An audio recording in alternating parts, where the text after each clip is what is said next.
and welcome back to MD Global Muscle here at the On the RiZe Media studio with me, your host, Giles Thomas, and we are joined all the way from Switzerland, Swiss pro, Rahel Cucchia. Yay!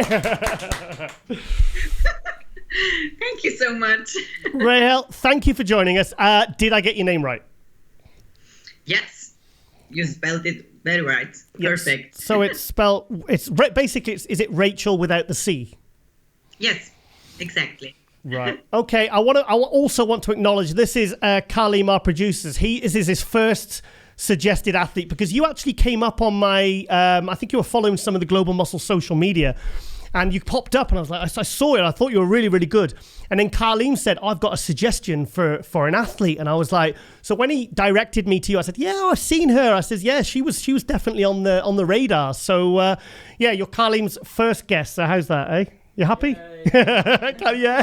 So, okay then, Rahel. Tell us about yourself. Tell us where you're from, when you turned pro. Tell us.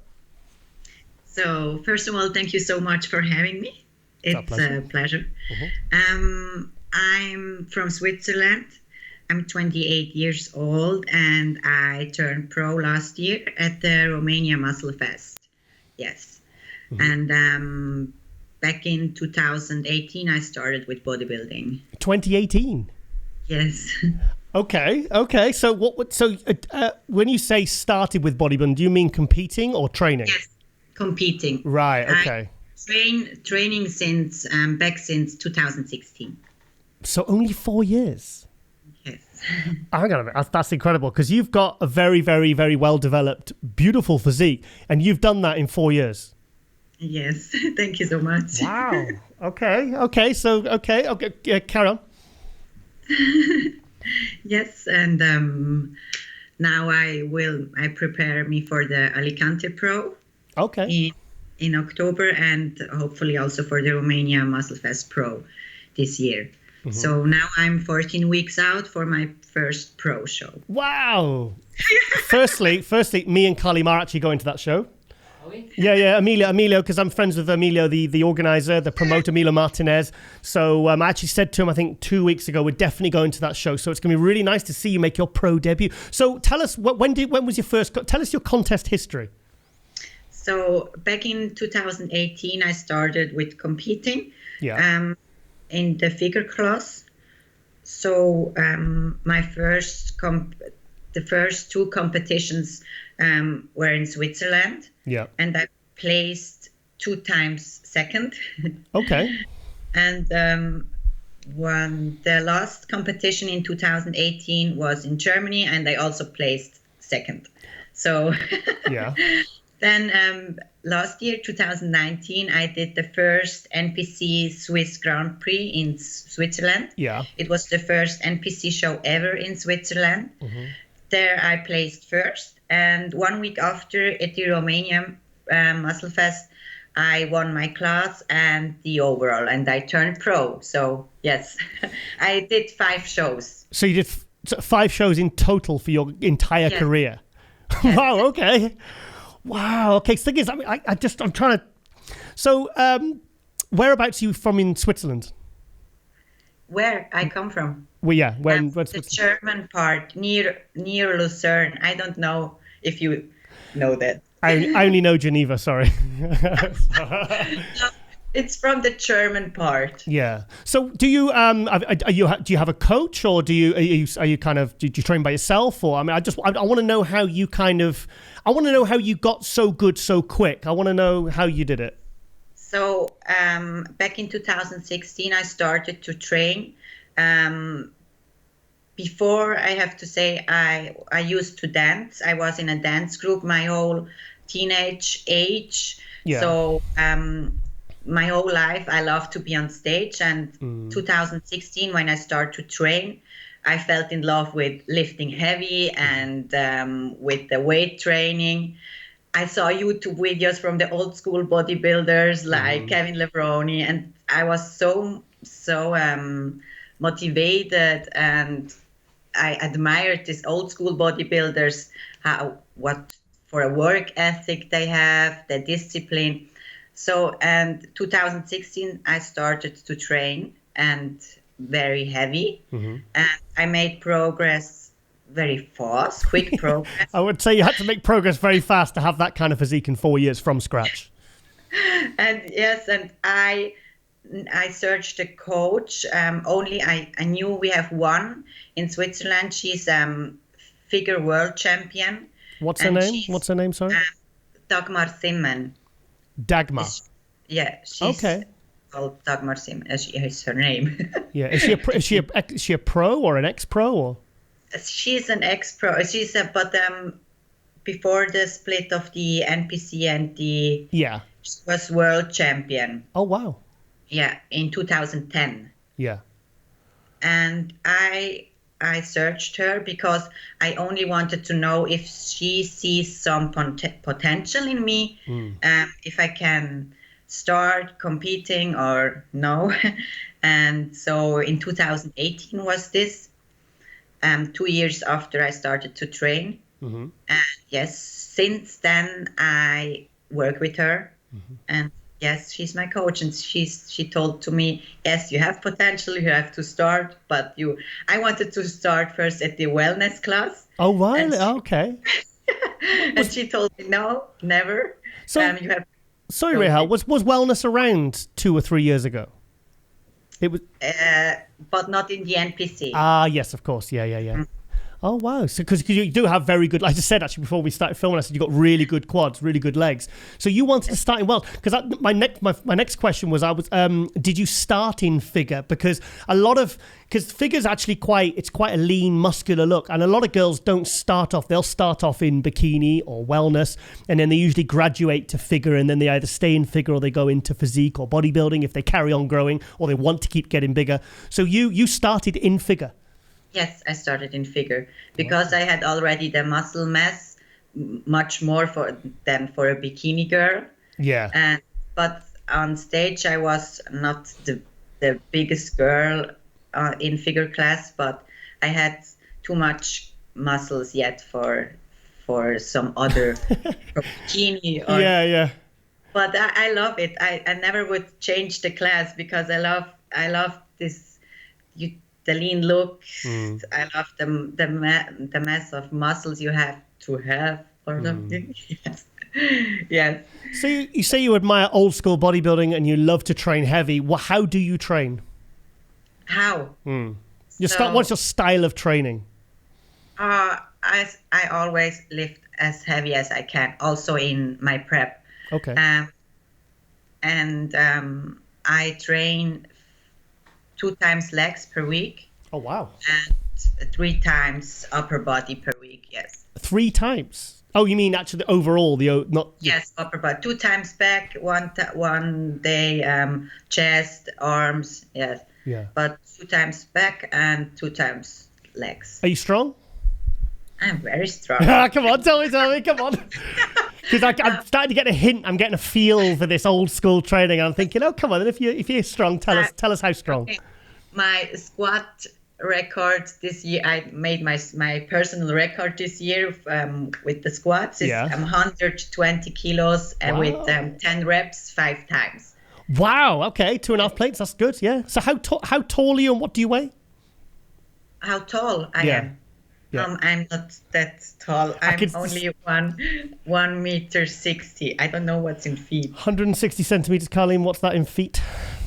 I'm guessing you're around 5'2". I don't know. I'm just trying to work out I'm just trying to work out your dimensions now. So you're obviously there's no height class in figure anyway. So because I find figure is actually more for the taller girls. So you're a little on the shorter side. Yeah, definitely. Okay then. So moving forward, what do you want to achieve in figure? My biggest goal is Mrs. Olympia for sure, but I am realistic and I know I need some time also to improve. Also not only to gain some size, also for the quality. Yes. Do you think you need to get much bigger? I think yes. Do you think, and there's another question, do you think you'll always stay in figure? Yes. Oh, you do? Now, now the wellness class has come along, do you ever think you might switch one day or give it a try, or no? Never. Because I'm so in love with the figure class. I never would switch it. Never. For me, it's now the perfect class. The perfect, yes. I love everything. The shape, the V-taper, the X factor, everything. For me personally, it's the beautifulest class ever. Give me your 3 favorite figure girls of all time and why. Oh, my first one was Nicole Wilkins. Yeah, fantastic. Yeah. But now the look changed. Yeah. So Sydney Gillen, definitely. She's awesome. Yeah, she's not from this world. And also Latoya Watts, yeah. She's awesome. The thing is, I find those girls, the Sydney, the Candice, and the Latoya, I find they're so genetically gifted, and they're also so good. It's almost like it's hard for anyone to kind of step over those 3 ladies. Right. It's so like you painted these girls. Yeah. But one girl I admire. She's the last Arnold Classic winner from Ohio, Natalia Solteros. Oh, Soltero, yeah. Yeah, from Mexico. I think she has also a really, really good physique. I'll be honest, she didn't stand out for me in the prejudging because I have an understanding of the criteria, and I felt like they went with a different direction with Soltero. I felt like it was a different look from what they would go for at the Olympia. What do you think? Yes, for me too. She's not the biggest, and I can really identify me with her because she's not the biggest, but she's also so different from all the other girls. But she has so perfect legs, and they were so how can I say, good in shape. Conditioning was on point, and the flow, the symmetry was perfect. Yes. So what do you think you need to do to improve your physique for your pro debut? I had last year at the Romanian Pro a very good condition, but I think I have to be a little bit more conditioned. Really? You think you need to get leaner than when you turned pro last year at the Romania? Yes, a little bit. Wow. Okay. This is the goal, and for sure a little bit bigger. Yeah. So but I want to stay I want to keep my line. Yeah. I don't want to over, I don't know how to say, but I want to keep in my line and to have my line. Yes. So what does your coach feel that you could do in your pro debut? Better. How does she feel that you could do? How does she feel that you could place? Because she'll know your physique, she'll know how you're improving, she'll know, what does she think your chances are? What's the goal for that pro debut? The goal is to place very good. Yeah. But she never tells me what she thinks. Okay. She never tells me, you will win this competition. Never. Because we are like this. We don't talk too much, but we want to show them what we worked for. So right. Okay. Yeah. I just want to say I will win this show, and if it's not like this, because all girls are really good, and so you never know what will happen. But the goal is for sure to win. But I do not take these competitions not to win, but you never know. So you want to make the improvements, you want to come in leaner, and you just want a really good place for your pro debut. I'm trying to get a feel for whether she feels you could qualify for the Olympia this year. I don't know. She's not telling me. She's not telling me. I can see it in her eyes. She's got a feeling. I think she's like, I'm going to be top 3 definitely. So yeah, okay. So are you going to be at the Olympia this year? Are you going to be there to watch, to attend? To watch. Are you going to be going to the Olympia this year? No, this year not. Okay. But I will watch it for sure, but not to go because we're not sure because of the corona, of COVID. So we don't know. So what if you win Alicante? Then for sure. Yeah. I knew she'd say. I had a feeling. I was fishing now. I was fishing. Then I will fly. I was fishing. Rahel, what do you do? What do you do for a living? What's your daily job? I have a full-time job, and I work as a visual merchandise and sales manager for an international distribution company. Uh-huh. So I work full-time, 100%, 5 days per week. Mm-hmm. Yes. Do you enjoy it? Yes, I enjoy it. Yeah. Are you okay? Are you sponsored as well? To what? Are you sponsored by any companies? I don't understand. Are you sponsored? Do you have any companies sponsoring you yet? Yes, I'm Noco. I don't know if you know that. Yeah, the energy drink. It's not an energy drink because there has no sugar inside. Oh, she's good. She's good. Noco, you did a good thing signing this lady. So you're signed by. Wow, you're actually with Noco. Wow, that's a big company. That's a pretty big deal, isn't it? Yes. I suppose. Yeah, I love it. So I drink 2 or 3, 4 cans per day. Do you? And they also have caffeine included and BCA. Yeah. So how much caffeine is that per day? 4 cans. How much is that? So 1 can has 180 of milligrams caffeine. 180. 180. It's like 3-4 coffees. Whoa! So you're having 720 milligrams of caffeine a day. No wonder you're getting in condition. Wow. Okay. So, do you know? Because I'm friends with Nicholas Vuliud. I know Lucas Weiler. I know Patrick Tour, the coach from Switzerland. Do you know these guys? Are you in contact with them? Yes, I know them, and we write sometimes. But Nicholas lives in the French part of Switzerland. But we have also an Olympia Bikini girl, Priscilla Leinbacher. She went last year to the Olympia. Oh, Priscilla, yeah. No, I'm thinking of somebody else. She's a Brazilian but lives in Switzerland. Oh, okay. Yeah, and she placed also in the Arnold, Ohio. She placed 4th, I think, or 5th. Yeah, and she's near from me, and with her I have contact. Also, we ride sometimes. Oh, that's good. Yes. Good. Have you ever trained with any of the guys, any of the pros? Train? Not yet, no. But I learned from Priscilla how to pose, how to walk. Yeah. Yeah. Because the thing is, I've said this to, I forget who I said this to, the walk-in figure is so important because it's that first, like Sydney Gillen's walk, Jessica Ray's Padilla walk, it's that first impression when you come out. If you don't get that right, I think it's more important than for bikini because it's that first impression, because you're doing quarter turns, So, yeah. Definitely. Okay. And you have to always to flex the muscles so good. So if you are 1 second not in pose in the figure class, so it don't look good. Yeah. So what do you like to do in your spare time then, apart from I suppose you're working and training, aren't you, really? Yeah.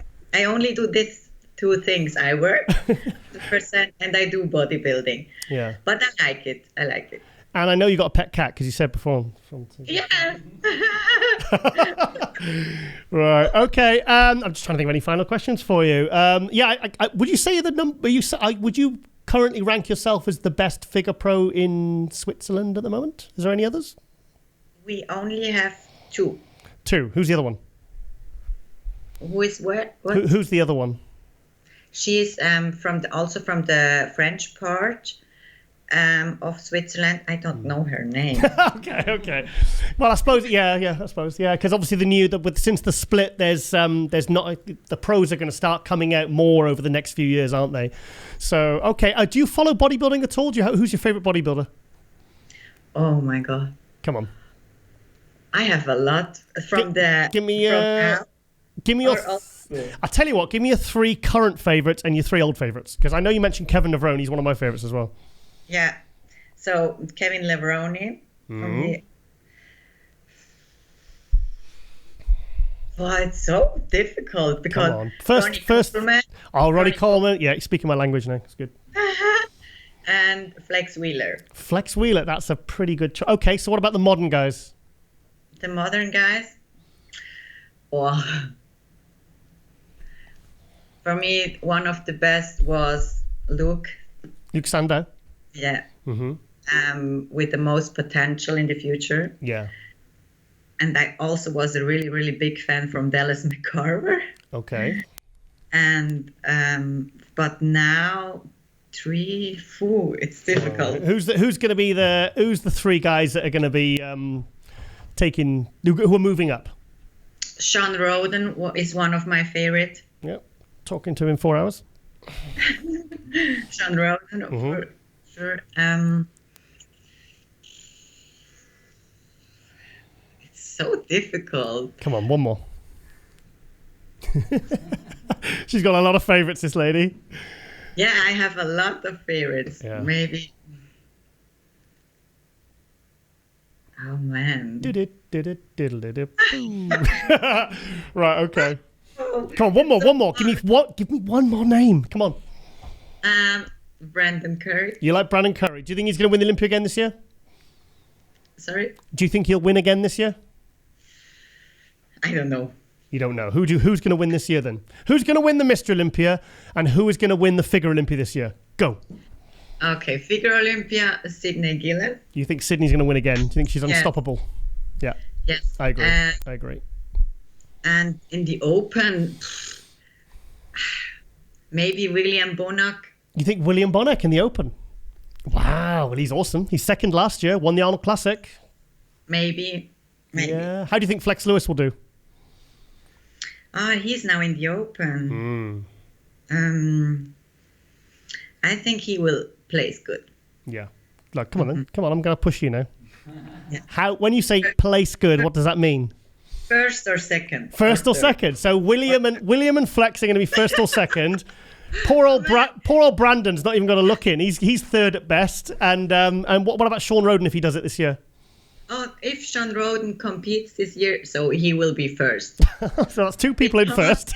I love how he looks. The line, the everything, the flow, everything. Okay. Yes. Okay. He's one of me. He's my favorite. If he competes, yes. You think he'll win if he competes? You think he could take it again? Yes. Yeah. Wow. Okay. Well, I think it's going to be an exciting Olympia this year. So just to recap, you're doing the Alicante Pro, and what pro shows after that? Because the Alicante is in October. What are you doing after that? What shows this year? I wanted to do the Chicago Pro 1 week after, but we are it's not allowed to travel yet to the USA. So if things happen and this will change that's us allowed to travel again to the USA, maybe I will do the Chicago Pro 1 week. And for sure, again, the Romania. You definitely do Romania. To be honest, I've still not been to the Romania show, and it's the one show that I really want to go. In fact, I think I will go this year because I've always heard such good things about it. And when I learned that you turned pro at the Romania, I knew you had to be good because it's such a tough show. The lineups are so big. And then when I obviously saw your pictures, I thought, this girl's going to be really, really good. So I wanted to get you on, Rahel. Sorry, I'm saying that right. Sorry, I've got to get it right. I want to get you on, get some publicity, let people know who you are, because I think you're going to do really well this year. I think you might do better than you expect. I think you're going to do very, very well on your pro debut in Alicante, and I wouldn't be surprised if we saw you at the Olympia this year. Oh my God! Thank you. No pressure. So, is there any final any thank yous you'd like to give, or any shout outs? Sorry. Any thank yous to anyone? Yes, for sure. I want to thank you two guys. Oh, okay. Oh, yes. For having me. And for sure to my coach, that without her, I never would be that where I am now here, to stand, to live my dream as a pro, to improve, and that she saw the potential in me. And Amazing. She's working with me all the time, every day, every hour. So I can call her. She's like a really, really, really good friend, like a mom, like a sister. She's everything to me. And for me, that's so important that also you can have your coach is not only a coach. Yeah. So that you can, I don't know how to say it. we have such a good relationship. And yes, I think she's obviously very good, because for you to have gone from starting training to now being, dieting and prepping for your first pro show with a really good chance of doing very, very well, I think that's a real testament to her and your ability and your work ethic and your talent. I think it's obvious that you two obviously work really, really well together, because what you've achieved in 4 years is incredible. Absolutely amazing. And I worked with her only 2 years. Oh, okay, 2 years. Wow, yes. Okay. No, yes. And before I was on my own, only training. Yeah. Yes. But yeah, you're right. It's amazing. And I want to thank the most to her, because I can live now my dream. And I love bodybuilding. I love what I do. And I do it also only because I love it. Yeah. So I love to compete. I love to train. I love to have the discipline 24/7. So yes. Okay. What's your cat's name? You don't want to know how Why? Has he got a funny name? Or come on, tell me. Because my brother gave him this name. That's fine. The name is Ahmed. Ahmed. Yes. Ahmed the cat. Yes. Okay. Okay. Any final thank yous just before we go? No, I'm fine. Okay, she's fine. Okay. Right, okay then. Well, we'll definitely see you in Alicante in Spain. I'm very excited to see you making your pro debut, because, like I said, I think you're going to do really, really well. And it's been a real pleasure to have you on. And yes, all the best for your prep. And see you in Alicante in 15 weeks' time. Perfect. Thank you so much and for having me. And yes, it was a pleasure. Okay. Thank you, Rahel. Thank you. Thank you so much. Good luck with the prep. Good luck with the prep.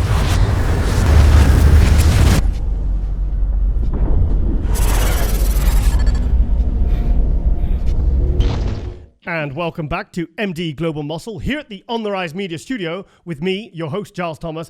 And we are joined for a bit of a special 2018 Mr. Olympia Shawn Rhoden and Lauralie Chapados. Yay! Guys, good morning. Good morning. How are you doing? First, yes, again. Yeah, he's like, Shawn Rhoden's like a bus. You don't see him for 18 months and all of a sudden you get him 3 times. So, sorry, it's a bit of a British joke, that, sorry.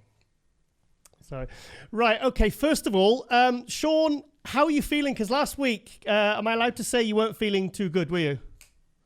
Yeah, I'm feeling great. It's just the last 2 weeks has been, to be honest, I had food poison and then had that coughing attack. Yeah. I feel great. It's beautiful weather in California, and can't complain. Yeah, because we had to cut it short last week because I was a bit worried when I saw you coughing. I thought, oh no, it's not COVID. It's not COVID. So, so I was like, oh no. I already thought about that. Did you? A few hundred times. To be honest, this started a couple of days back where my mom called me and she was like, hey, listen, there's the African Sahara desert stand has reached America, and I thought, my mom is watching the news again. I didn't actually know there was such a thing until I actually Google it and realized that every year the Sahara desert sand comes this way, like 5,000 miles away. What? Yeah, Google it. Kaleem, can you Google that, please? Google it. And I want to see if Shawn's pulling my leg or not. She's like, it's in Cuba and now it's in California. And, I started thinking, because a couple of days prior to that, the weather was very, very crappy. You could barely see the sky. It always seemed as if there was an overcast. It would be like 6:30 and it's like the sun disappeared. And, I started thinking, I was like, maybe she's right. But, we had gotten in the car to drive to LA and I just started coughing. I'm coughing like crazy, where we had to stop at a gas station I was like, maybe we should get some Halls and a cough medicine. Yeah. That didn't work because I started coughing even more. We stopped at a drugstore. I was sweating like crazy. I had to stop at a store to buy a new shirt because I thought it was too hot. And we ended up having to turn around because I was coughing so bad. I thought I cracked a rib. Oh, God. And it just carried on where I would just be sitting and all of a sudden I'm just coughing. Yeah. Like crazy. Like I coughed, guys, until the back of my neck was killing me. Like I thought I had a concussion from coughing. Wow. But, I ended up Googling it and, they were like, yes, there is, this Sahara desert sand that comes this way. It can get in your lungs. Okay. Like, there's a whole thing in Google. Yeah. Google, so 5,000 miles away, like that's a long way to travel. But I'm feeling much better. I feel great. Yeah. And I'm glad that's over with. Yeah, Lauralie said a couple of days, literally just only a couple of days ago, you started feeling a lot better. So I'm glad to hear that, mate, because, I was a bit concerned because I just got to I was literally in the last couple of questions and then you were like, I could see, I actually had to edit. I had to edit it because I could see, it was like you were starting to heave and I thought, well, I can't put that in the interview. So I had to cut it down so I could actually get you on. So, yeah. I feel like especially, especially right now when you cough or like you sneeze, it's like, yeah. You can't cough in peace anymore. You're like meerkats. People are like, hey, what? So, yeah. So, okay. Well, also, Lauralie, how are you liking Oxnard? Is it Oxnard? Oxnard. How do you like it? Sorry. I feel like it's like so for people that don't know me, I'm from Canada.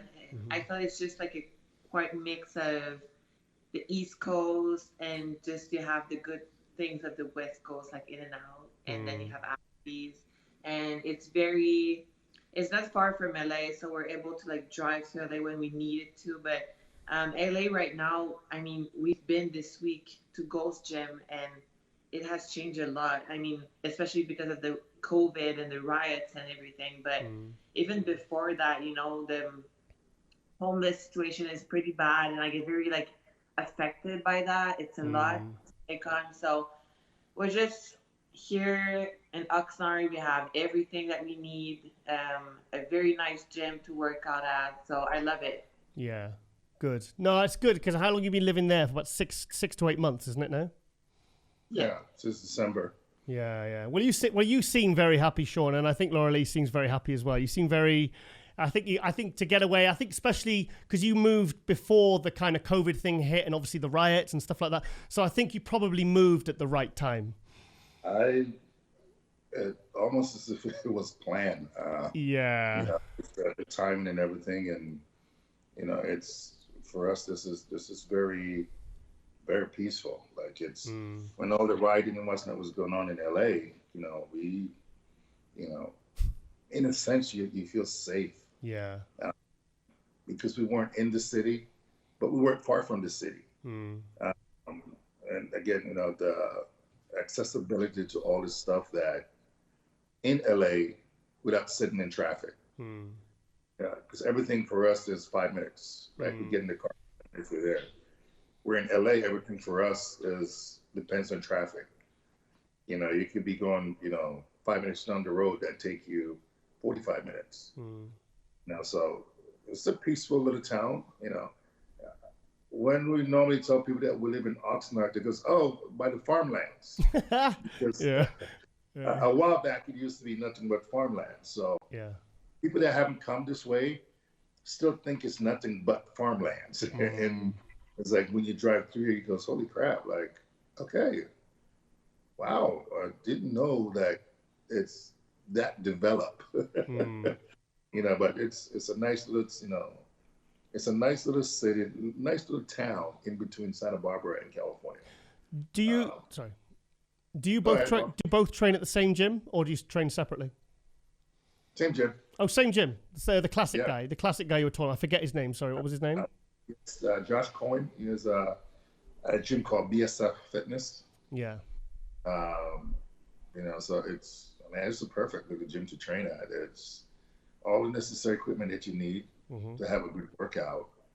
And not just that, like we could choose any gym where we at because there's a World's Gym, basically the same size of Gold's Gym. Oh, wow. Like 2 exits away from us. To be honest, per square foot, I've never seen so many gyms. Oh, really? Like, it's unbelievable. Have like 24-hour fitness, 2 LA Fitness, Planet Fitness. It's crazy. Anytime Fitness. I'm like if you drive around here, you'll be like, why there's not that many people for that many gyms. It's kind of like it's like the town I live in. What's it like, Kaleem? There's like gyms on every street corner, and the gyms are all empty because everyone's kind of they're not the healthiest people in my town, but there seems to be plenty of gyms to help them rectify it, but they don't seem to take advantage of it, which is great for me because I love training in gyms where there's no people. It's great. Yeah, so we love it. So do you ever get a lot of requests, say, guys, come on, the fitness couple, do you want to come and train at our gym maybe? Do you get a lot of requests to try and pull you away to train at other gyms? We've had requests to go to other gyms, but I'm loyal to a fault when it comes to strength. And I'm trying to find Josh has gone above and beyond. Okay. To welcome us to his gym. I know even the World's Gym has, offer us, free membership to come and train whenever. But with Josh, it's a little bit different because even during this whole, COVID virus and what's not, he opened the gym so we could train. Yeah. It's like, hey, listen, it's just, I opened the gym and just us could train. So for a couple of months, I had the luxury of going in and still work out while everybody else was looking for a gym. I feel bad, folks, that I'm saying that. But, we had, very, very thankful because he was like, I understand. He's like, I'm not saying that we're better than anybody else, but I understand that we're all pro athletes that are trying to stay in shape and, and get an opportunity to be ready for when it's time to compete. So he was like, hey, I'm going to open. So we went in like 3 to 4 days a week and was still able to work out. So it sounds like, you said last episode, you haven't really missed a beat with your training, Shawn. What about you, Lauralie? Because obviously, you're the runner-up at the Olympia in the bikini. So how's your training been going? And have you managed to just keep your training consistent? Yes, I feel that more than ever, I've been able to train, and that time off, I've been able to also figure out what works best for me. A lot of bands. Yeah. A lot of like bands work for sure. But no, we have a treadmill at home. We have a meal prep companies. I've never been so in control and in shape and just peaceful, and I feel healthy, and I feel like I'm really working towards how I want to look, and recovering from the Arnold and recovering from the Olympia, my injury and everything. Right now, I feel like. What injury was that? Sorry, Lauralie. What injury was that? So 12 days before the Olympia, I woke up one day and I just couldn't stand up, couldn't pose. Yeah, it was really, really bad. And you're 12 days before the biggest show, so I woke up literally the days before everything. I was ready 9 weeks ahead, just stage being ready. That might be the reason why I strained my back. But I literally woke up, and in a matter of a night, it's like I came back to 9 weeks out. Because when you're injured, your body holds water so much to protect the injury. Cortisol and everything. Yeah. So I had to take a rest day, but you're 12 days out from the Olympia, you're taking rest days and you're doing therapy and you're trying not to think so much because you don't want to mess with your cortisol. So 12 days before the Olympia, but there was no option for me not to step on stage. Yeah. I was doing my best to just being able to pose at least, to do my back pose and to do push my back enough to do a front pose. But I feel like I haven't been 100% on stage since 2018, in my opinion. Yeah. Italy, I was able to do much better again, but for me, 2020, it's so sad because I was looking forward to step on stage on Pittsburgh Pro and New York. Yeah. But I feel that the rest that I have right now, it's very, very good. It's doing me very good. Yeah. Was that stressful for you, Shawn? Was it like having your partner kind of, you know, she's 12 days out from the Olympia, and thing is, obviously with everything you've gone through with your Olympias, with the broken jaw and all the other kind of setbacks, were you able to really, really help support her and get her through it? That was probably one of the hardest thing to kind of, to be honest, kind of go through, because being in a situation like that where you're food poisoned at the Olympia, broken jaw and so forth, I understand, you know, going through that process, especially so close to the show. And, you know, I knew what she looks like before the injury, because I remember, like, I have a picture that I took and, you know, she was posing. I was like, holy shit. Like, I was like, wow, like this is going to be great. Like, you know, she looked, not just because we're together, but just like, holy crap, like she looks unbelievable. And then to see, you know, her go through that whole, like, you know, can't walk to do her posing, can't pose, like, that's I mean, disaster. it's painful. It's a disaster. You know, I don't, when I had food poisoning the week of the Olympia, and, you know, my family was, you know, like, you know, my brothers were in the room, were like, don't you think we should take him to the emergency room? And I'm like, in my mind, I'm thinking, I don't want it to come to that where you're having a discussion about, are you sure you're going to be able to compete? But, you know, so it was very painful. You know, we start, you know, thinking of, you know, the best way to go about it. And you know, luckily there's a guy that I normally worked with me the week of the Olympia called Derek Farnsworth. Oh, Derek, Derek, yeah. You know, he does, you know, RT. So I reach out to him. I'm like, you know, bro, like, seriously, like, you know, I really need you to do me a favor. You know, when we get to Vegas, can you take a look at her? And, you know, little Derek was like, yeah, you know, sure. And I think that was like the biggest relief that she got, you know, from the time she was hurt, even though we had someone that was working on her, you know, but as you start pulling water and so forth, you know, any kind of injury that you have get worse. Yeah. Because you get drier.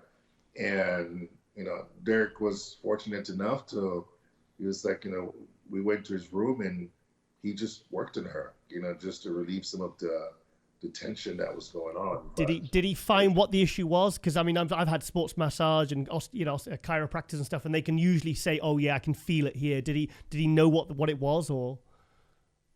It, like, I mean, he wasn't able to put a diagnostic, but he was for sure telling me, like, there's something going on with your disc, like in the back, and that's afterwards I went back to Canada and then got some scanned on, and yeah, it was just like a big strain. But because I was so lean and I was posing hours, I mean, the night before we posed like maybe for an hour until like midnight that night. So you know, and it could be caused by that, the traveling, everything. So it was just a lot of stress. But I also feel like the fact that I knew that I was going to see Derek in Vegas, mentally, that's what allowed me to like kind of relax. And I was like, okay, I'm going to be in good hands, you know? I wasn't stressing of like, who's going to treat me and like last minute things. But I'm just glad I've been able to step on stage and kind of do my thing. Did you feel okay at the Olympia? Because I mean, obviously you looked amazing, you know, you did great. And did you feel it and you were trying not to show it, or were you okay by that time? No, I was not okay.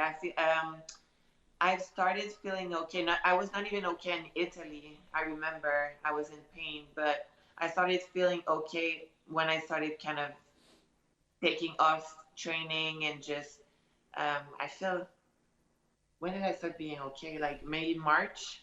Yeah, March. When she came back from Canada, we, someone here that, you know, I've worked with for a very long time.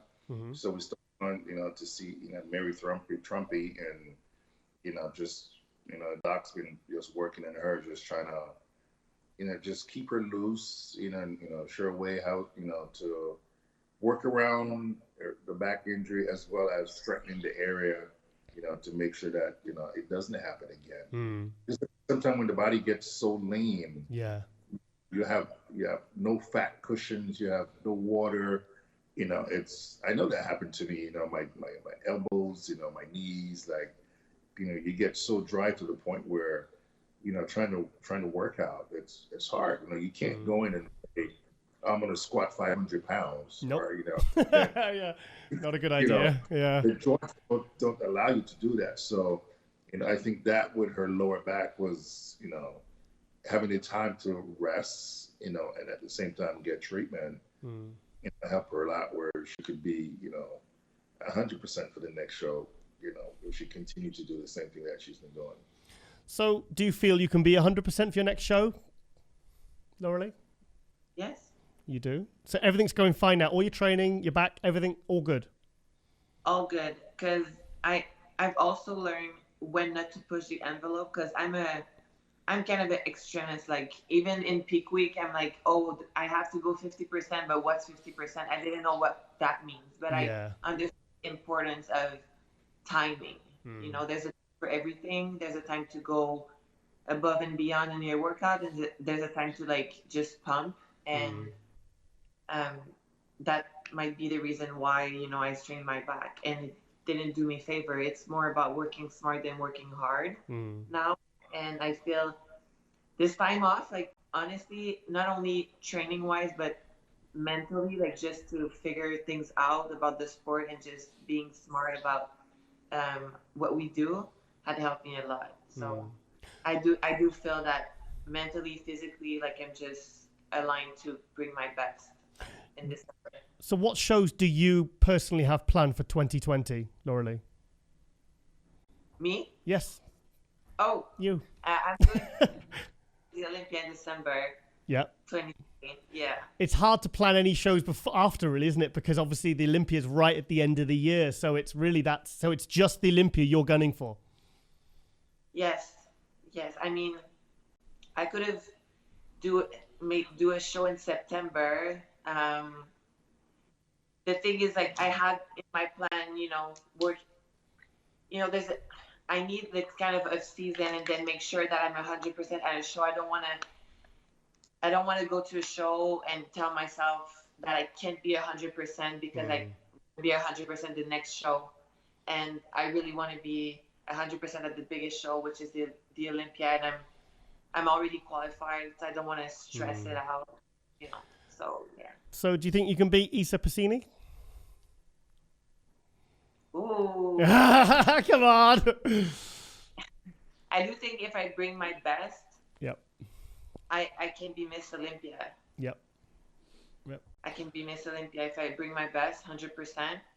Yeah, and I'm okay with being, like, you know, putting it out there, not because I'm cocky or anything, but just because I do believe that my 100% best self can be a great representation of what the bikini division is about. So I agree. I think you and Issa really stood out though, because I remember I was doing something on a phone or writing something, and I looked up and my eyes were drawn to you and Issa, because I obviously Issa had been around. She'd done well at the Arnold Classic, but she didn't really I didn't really know her name, and I just kind of, my eyes went, oh, she's really good, and Lauralie looks fantastic. I said that's me. Instantly I knew that was the top two. So yeah, that's what I thought. Anyway, Shawn, what do you think? Do you think she can do it this year? Do I think? Silly question. Third call.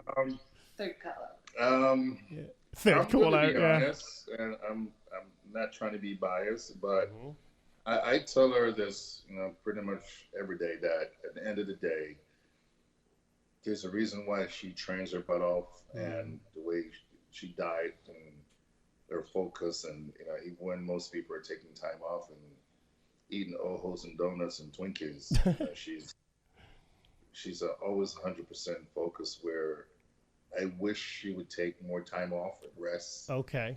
But her tenacity and her focus is to be the best at what she does. And I've seen a glimpse of her best before she got hurt in 2019. And without a doubt, 100%, I believe she'll be Miss Olympia in 2020. Yeah, Miss Olympia, not Mr. Olympia. You're Mr. Olympia. Yeah. I thought I misheard that. I was like, yeah. Okay. Do you two ever train together? A couple of times. Yeah. On holiday or? No, we've had some really, even recently, there are days that we go in and train together, and we've had some days I train her, some days we train together, and Wow. I've had, it's for me when I train, it's not about, I don't compete with the guy that I train with. And I don't think most guys understand that. I don't care if you're lifting 1,000 pounds, you go ahead and lift 1,000 pounds. Okay, Shawn. Okay, Yeah. so hang on 1 second. One second, Shawn. So if you're training, pick a body part. Are you going to be doing the same exercises? For example, shoulders. Okay. Like if we're training shoulders together, I want that person just to push me, not compete with what I'm doing. Yeah, yeah. Even if she's doing a 5-pound flies, if I'm doing 25-pound flies, it's just because I did 10 reps doesn't mean that the exercise is finished. It's having that person that, tell you to do 10 more, push you to do 10 more. Yeah. And for me, that's the best way for me to train. I don't have to be like, hey, man, Lars just did the 100-pound dumbbell. Now I got to do the 105. Yeah. Because she's smaller than me. And I've had plenty of guys that come to train with me and they think that's the mentality where, they're like, well, Shawn does 100, I have to do 105. And then you spend more time like trying to pick the weight up off them. You're not, the workout is no longer fun. It's like, your training partner is there to, yes, help you when you need help, but more so to push you more than anything else. It's like, give me 5 more, give me 10 more, do a drop set, do a triple drop set, like whatever it is, that's our training partner. We've had quite a few of those that were really good. So who guides the workout, or do you compromise?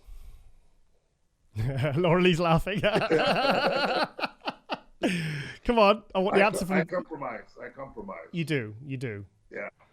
I mean, we haven't trained glutes yet. So I was just about to say that. Have you trained glutes together?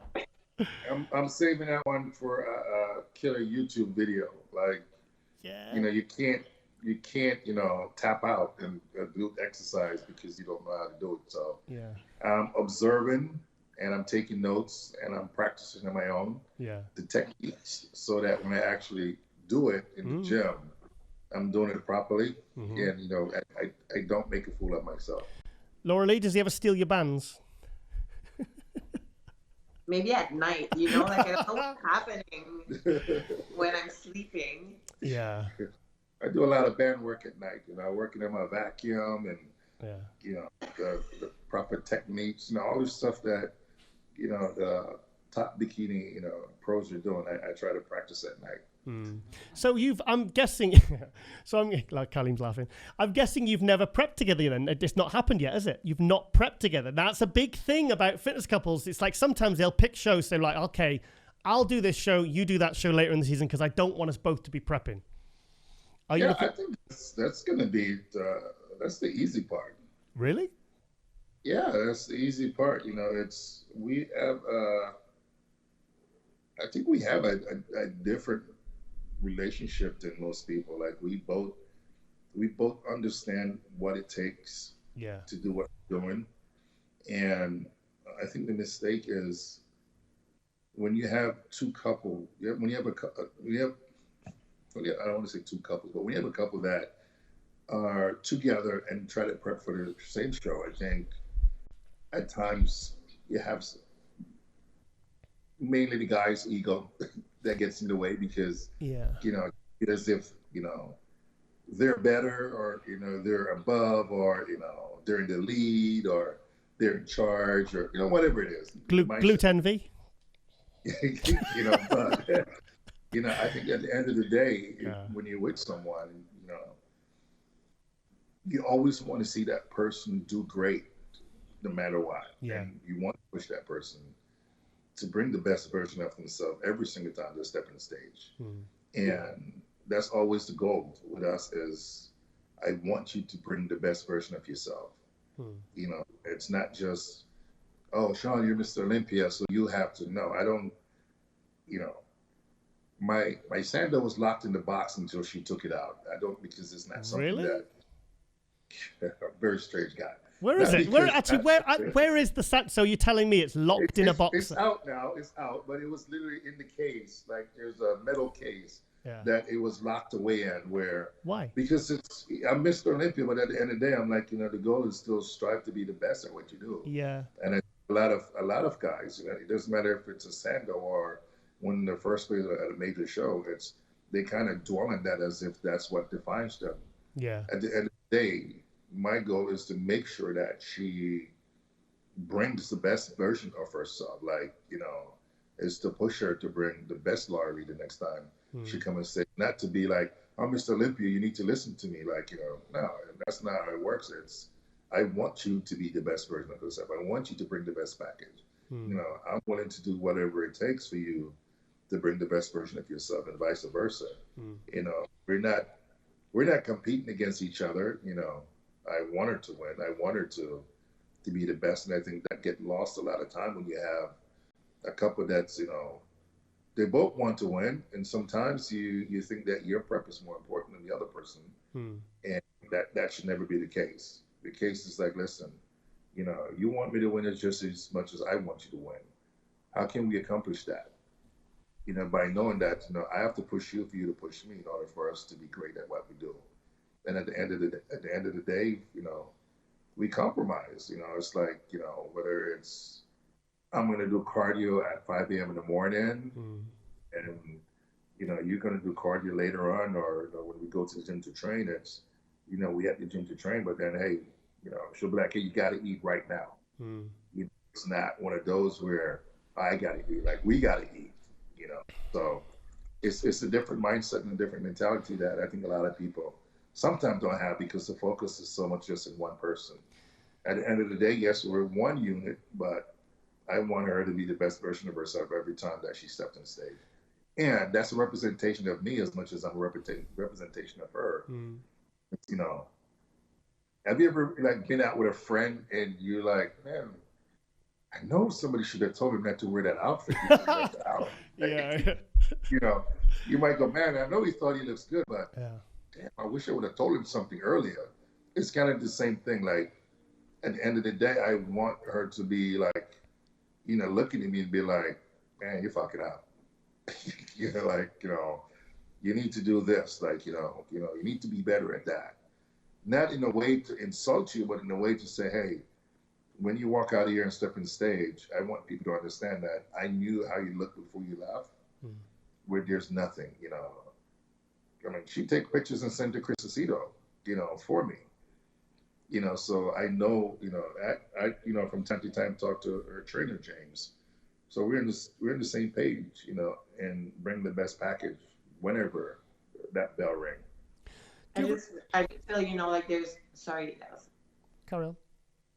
I feel like, there would be like two ways to do it, like me for me and him for him, which would probably work, but then we wouldn't have a relationship, which would just be like 2% who does what we do best. But knowing what works best for me, and he knows with his experience and, what works best for him, we can not only do what's best for each, like one and another, but like together also bring something more, even more. And I feel that's the interesting thing. And then you just have to structure somehow, as you said, like he loves doing cardio in the morning. I'm like, fine, I'm going to stay asleep and do my cardio, like plus workout. Yes.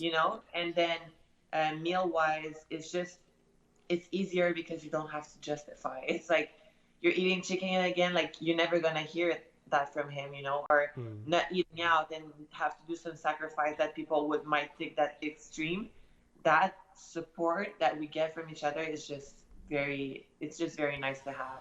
And especially for people that know Shawn, like he's selfless. He would, like, that's what I told him last time. I'm like, not only would you take the shirt off your back for someone, but you would be like, oh, let me bring you to the store, buy a shirt for the guy, and still be like, oh, you can keep my shirt, but it's like snowing outside. That's the kind of guy that Shawn is. So me, I'm like, I so want the best for him that I'm like, stop being selfless. Like right now it's like 3, you have to eat. Yeah. So just we really want the best for each other. And when, you know, the spotlight shined on either one of us or both of us, we want to be at our best self. So do you know why I think it works? I think it's because you're both alphas. You're both alphas, because I've interviewed you before, Lauralie, and you're quite different. There's something very alpha. Am I saying this right? You're both strong people. You're quite strong personalities. And sometimes when you get strong personalities, they can really be bad for each other and clash, or they can be really good for each other. And I think that's what I'm seeing here, because I think there's that level of, there's not that envy or kind of, it's like you literally want the best for each other. And I think that's why I think you do bring out the best in each other. I'm an alpha. Wow. Well, you got Sando to prove it, mate. I mean, even if the thing is, like you said, the Sando doesn't define you. That's just an acknowledgement. That's just a symbol of your achievement. You know, that's not who you are. It's like you see, like sometimes you see these bodybuilders and they retire and they kind of don't kind of form any sort of new identity. They just they kind of live on those past achievements. And I think I see something more in you two. It's just an observation I've noticed. A few of those guys that I want to smack sometimes because, you know, I had a conversation with someone yesterday. Yeah. And, the conversation that I was having is that, you know, our sports has given us this huge platform, you know, for many years. You know, the guys that were there before us, you know, they kind of set the pathway for us to follow right now. And I think at times they're still caught up in what they did, you know, 10 years ago, 15 years ago. You know, they haven't competed in so long, but they need to still create a name for themselves, where it sucks because in doing so, they tend to break down the guys that are competing now and the guys that are looking to compete. I know exactly what you're getting at. You know, that focus is, listen, like, your guys that looked up to a lot of the guys that competed, you know, back in the days. And, you know, we idolize, you know, and we're like, you know, man, and I want to be like this person, you know, I want to be as one day, you know, be an icon and a legend in the sport. And I think they're still so caught up in what they did and who they were that they bash the guys that are competing, where it's like, listen, it's two or three different eras of competition. Yeah. And you can't dwell in what you did. Your goal is to continue to promote the sport, you know, promote the league. So someone on the outside is like, man, you know, I want to do this. I want to compete like these guys. You know, I want to be a champion like these guys. Because we're still passing the torch, even though we're no longer competing. We're not talking about I did and in my days. And I mean, to me, that's just a bunch of BS. Like, you know, everybody understand what you did and we appreciate it. And now's the time for you to help promote and uplift the sport, so there are other people that wants to get into the sport and want to compete. You know, and if I'm looking in and I see someone that is supposed to be, you know, a legend or an icon, and you're bringing down and bashing a guy or any guy, it's like, holy crap, like, is this what you do after you get to a certain level? Yeah. It be like that, you know, it's encouraging each other, like we're all in the same boat. You know, I've often said out of many we're but one. And it's just that one missing link or that one person that feel as if the spotlight still needs to be in them, you know, in what they say and what they do. And you're no longer competing. We understand what you did and we appreciate the pathway that you set for us. But now it's the time for you to widen that pathway so other people can walk down that path and say, hey, listen, you know what, man, these guys are amazing. Like, you know, you don't see a basketball player going, in my days, we were way better than you guys. Yeah. Like, seriously, dude, like, you know, you're promoting the sport. You're promoting the Olympia. You're promoting the shows. You want to be, in a sense, an ambassador, even though you're no longer competing. You know, you don't have to be, it doesn't have to be stored up in you as an ambassador. It's just something that you say, you know, man, you know, this sport has done great for me. You know, I'm thankful for what it was able to provide for me. And I want to be able to, you know, set that tone for someone else that might be on the fence if, you know, do I want to be a bodybuilder or a golfer? You know, and you'd be like, man, these guys are great. Like, if I'm going to get that kind of support, you know, when I join this league, like, you know, that's what I want to do. But that's just my 2 cents. I think a lot of guys kind of miss that. And, you know, when you have someone next to you, someone by your side that is like, listen, my goal is to bring out the best in you all the time, no matter what. The spotlight doesn't have to be on you for you to have a spotlight on you. So when the spotlight is on you, I'm going to make sure that you're shining your brightest at all times.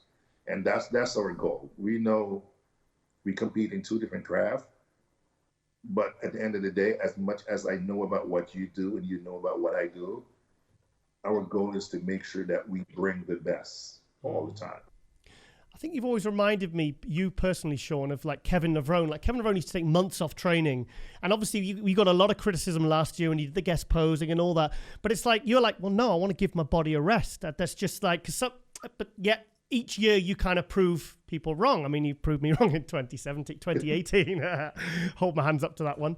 But it's like, it's nice to have that kind of, I suppose that security and the ability of your own knowledge of your own ability, that you can just turn it on and you know that in 4 months' time, you know that you can stand on stage and you can pretty much be, you know, one of the top guys to beat. You know, I see that because I remember obviously I started following the sport in 1990. And every year they'd be like, Kevin Lerone's done. He's looking like a normal sized guy now. He's not even training. He's drinking all the time and all this. And each year, 4 months later, bang, he'd turn up, do the job, and then go back home and do the same again for the next year, you know? You know, it's funny because I have two stories. One is that when I signed with Ronnie in 2013, in 2012, after winning the Honor Classic Europe, and I was super excited because I'm like, man, you know, I'm going to be around Ronnie Coleman. Like, you know, I'm going to be able to pick his brain. I'm going to do all this stuff. And I remember after I finished the whole European tour, you know, I'm talking to Ronnie. I'm like, man, I got to get back in the gym. I got to go train. I got to catch this rebound. He goes, what rebound?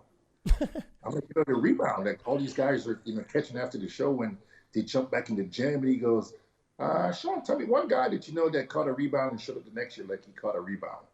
I'm like, what do you mean? He goes, name one guy that right after a show in the gym and put on 20 pounds and showed up 20 pounds every year. I'm like, huh, okay. So it's Ronnie. Okay. He goes, you know, for the next 8 weeks, I don't even want you to go to the gym. Ronnie said that. Goes, yeah, he goes, you know, he's like, I need you to rest and recuperate for 2013. He goes, don't feel as if you need to jump back in the gym right away after the show. He goes, your body need that. He goes, because I did a lot of show in 2012. And I think he was looking at it like, you know, your body need to rest. In order for you to be better, you can't jump from off stage right back into the gym, into full prep mode to be the best version of yourself in 2013.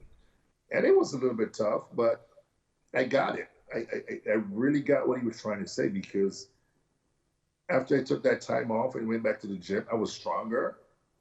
You know, all my ligaments and tendons were healed naturally on their own.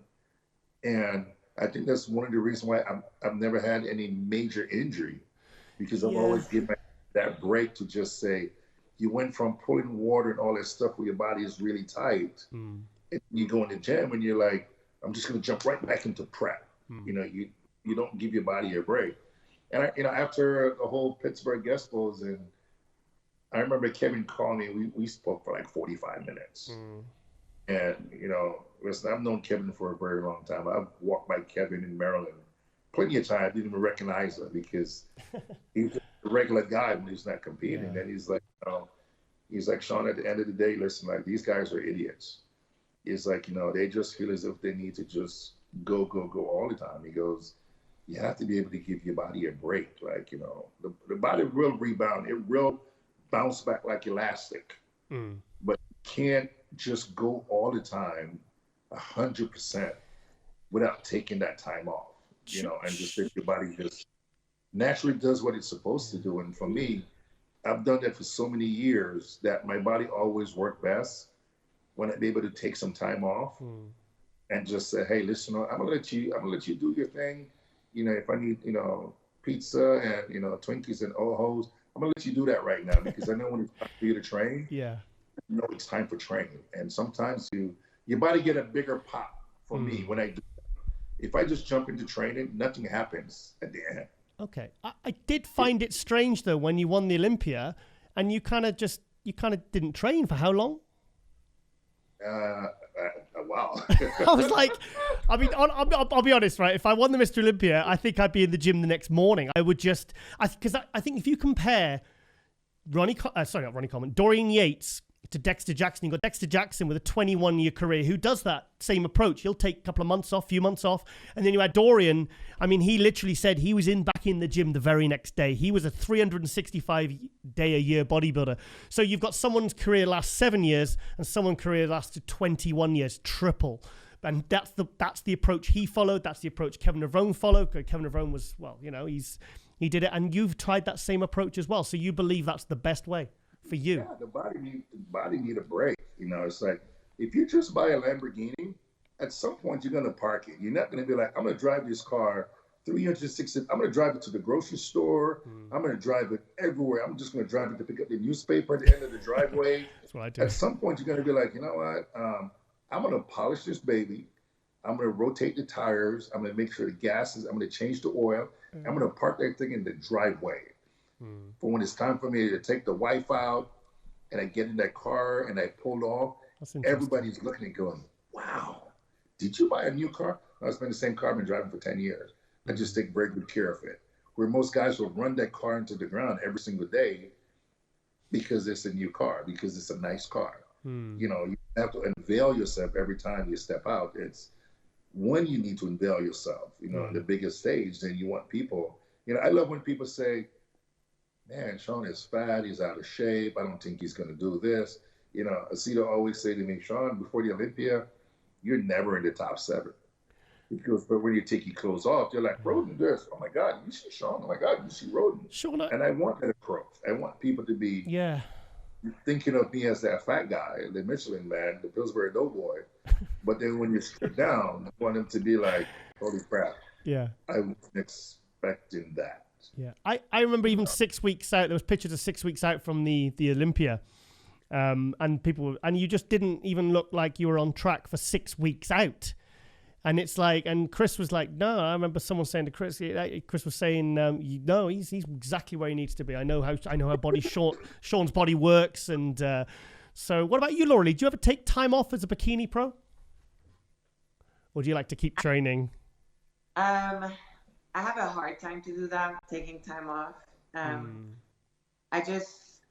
I really love working out every day, but I do believe that you need time off being so strict and on your diet, you know, that kind of balance everything everybody's talking about. I don't believe in balance when you're prepping because you're 100 or nothing. But I do believe that your balance is when you're able to say, I'm off. So I won't, like if I eat a meal that's not 120 grams of chicken today, it's fine. Everything is going to be okay. You can catch up. And not to weight yourself every day and being very self-conscious. And because otherwise, if you're acting the same way off season that when you're prepping, you're not going to be 100 on prep. And then you're not going to be 100% mentally off season. And it's very like the mental effect of, you know, prepping because it's so extreme. You don't want to be extreme all the time because you're going to be drained. It's a lot of energy from you to like always be self-conscious of how you look and XYZ.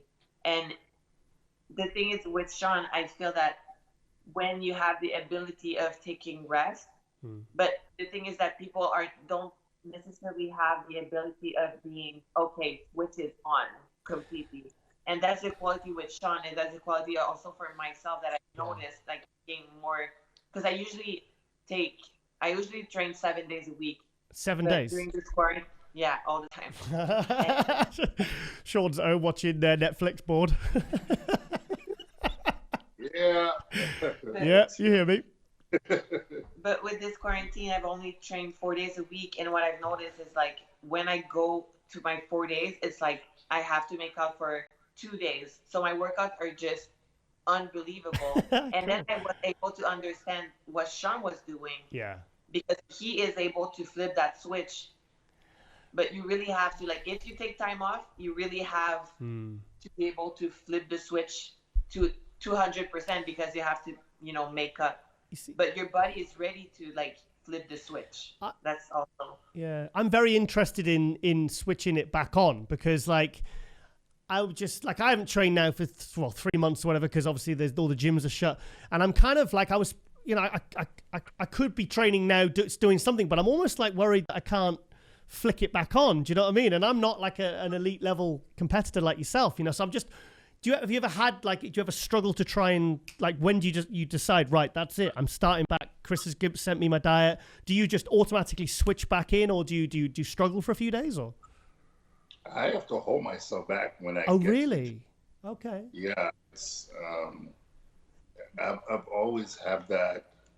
Even when I was a soccer player, like the minute I walk in the field with a ball in my hand, I'm like, it's time for me to play. And same thing in the gym. It's like when that switch is on, like it doesn't matter if the world is falling apart. The minute I enter the gym, it's like I'm not here to work out. I'm here to train. Yeah. And I could at times go from 0 to psychotic in 2 seconds. That's what I'm interested in. It's that ability, that mindset to be able to just switch it on like that and hold yourself back for a certain amount of time to just switch it on and go from 0 to psychotic. That's interesting. Right. I've done, weights that I know is nowhere on this planet I'm able to lift. And I'm just being honest, where I'll probably do a set and I'm like, shit, that was really heavy. And then that little guy's on my shoulder going, had 2 plates. And I'm like, what? Like, and at times I could, I know I'm going to have to do this set. And I know I'm going to have to challenge myself. And it's almost as if you could hear all the background noise, even the headphones that I'm wearing. It's like the music drowned out. And I know I'm standing there. And I know I'm going to lift this weight. But the only thing all my energy and my focus is on, we're going to lift this weight. If the last thing that we do, you're going to do it right now. And I can't hear nothing else that's going on around me. Like, I could have a full-blown conversation with you talking, and I'm just focused on that set. Like, this is the set of all set that, and I'll find myself doing it. And it's not until I put the weight down and I'm like, holy shit, that was heavy. But to be able to, it's almost if you just block out to do that set. And I've got workouts like that where that's the reason why I don't talk to my training partner when I'm training. Don't talk to him at all. I have to give myself timeouts where, I'll walk off for a minute and stand in the corner, and give myself a pep talk. Like, why am I here? What's my purpose? What's the reason that you're in the gym? And that's for me to train. And that's without pre-workout. And I don't do pre-workout. Lauralie, I've just had a thought. If he wasn't well known, he'd be the gym weirdo. I would be the gym weirdo. Like, there's that guy talking. It's okay. It's Shawn Rhoden, Mr. Olympia. It's okay, I've had people. I remember being at Gold's Gym, and when I just got there, people, in a sense, were afraid to talk to me. Yeah. Because they always tell me that I had this death stare. I'm like, what do you mean, death stare? It's like you're looking through my soul. I'm like, I didn't realize you're there. Like, I'm not paying you any attention. See, go dark. No, we're fine. Yeah, we're fine. Can you see us? Yeah, no, I still. Camera's on? Yeah, I was looking at the screen for a minute and I couldn't see you. Oh, okay. I can hear you. It's okay. Yeah, but, I would finish a set and I would literally just stand there or be leaned up against the machine. And it's like, I'm looking at you, but I don't see you. Like a 1,000-yard stare. You're just looking straight through you. Through you. Football field away, like in my own zone. And, people be like, yeah, I didn't know if I should say hi to you. Yeah. Because, you had that look in your face. I'm like, what look? They're like, you look like you were just staring through me. And I'm like, to be honest, I don't even realize you were standing there. Wow. I'm just in my own little zone where I know the reason why I'm here. And, the best training partner I had was Stan. Stan about that understood that. He'd be like, just leave him alone, give him a minute. you know, because I would just kind of just wander off to the side. Like, I don't need that, in a sense, that spotlight to be on me. I just need to refocus for my next set. And it scares people at times, you know, but the people that are normally around me all the time and train, they understand that I get in that mindset where it's literally, you know, from 0 to psychotic for a set or for 2 or for 30 minutes where I'm locked in and I'm training, you know, and then I finish training and I'm like, hey, what's going on? You know, like I don't hear anything that anybody talked about while I'm training. Half the time my headphones is not even on. It's just there is a sense of, don't talk to me. I'm visualizing a Shawn Rhoden 0 to Psychotic t-shirt line right now. I think that could be a hashtag. That could be a clothing line. It's on camera. Like hashtag I'm focused. I'm not crazy. Okay. Right. What's the favorite thing you two like to do together? Except eating, like. Yeah. Well, yeah. I suppose eating is quite a. I was just about to say. Food. I don't know. Besides eating, the beach. Then more eating. What? Then more eating. More eating. Yeah. It's all about finding. Listen, we eat a lot of diet food at times, but at the end of the day, it's trying to find always the best. We're foodies, so okay. It's like always trying to find like the best burger. Where sauce the best burger? Okay. Like, what make this burger the best burger? Like, you know. So I think we're always trying to find like that nice restaurant, but it's not crazy expensive, but really good food. Who cooks for who then? I don't know. I thought I was a great cook. Honestly, I thought I was like top chef cook, and then I had a rude awakening that I'm about to eat plain food. Okay. But I thought it was like, you know, I'm on Chop Chef, like, Shawn, in this basket you have steak. Yeah. And for me, I was like, oh, I can cook this. And then I realized I wasn't even cooking my steak. I was boiling my steak in the frying pan. So, yeah, I realized I don't know how to cook. So I'm guessing by default, Lauralie is the better cook. Yeah, by a landslide. Okay. What's the favorite thing that she cooks for you? Wow, man. I told her she needs to do a cookbook because I think I've only had one bad meal, and it was 2 bad meals. It wasn't her fault. Okay. One was me trying to have her do those rice that comes in the package that you put in the microwave. Yeah. It was just a package. Instead of having her actually does what she do. Okay. And it tasting like plastic. And the other one was she had made like a 10-course meal and try to add a little bit extra to it try to remake a dinner in Italy. Okay. So we decided to add pizza to it. Wow. And they didn't cook the dough. Okay. So I'm guessing that one bad meal, it doesn't come up in arguments at all, does it? You know, remember that one time you cooked that one bad meal? No, I wish I had that where I could be like, well, that one time. But I don't have that one time bad meal. Yeah. I think everything that, to be honest, she cooks like she's on a cooking show. Oh, wow. Yeah, it's amazed me because I'm like, why, okay. It's like, because I think the way how she even prepared just regular meals that a bodybuilder should eat, I'm thinking, I didn't realize that it could actually taste this good. It's an Italian thing, isn't it? It's an Italian thing. And I'm not just saying that. She has whooped up some meals where, because of her, I don't even go to IHOP anymore.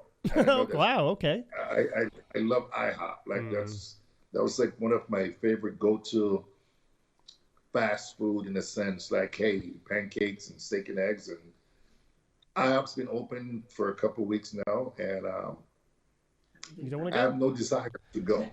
Okay. Okay, with a complete segue now. Are you excited for the new Olympia venue? The change?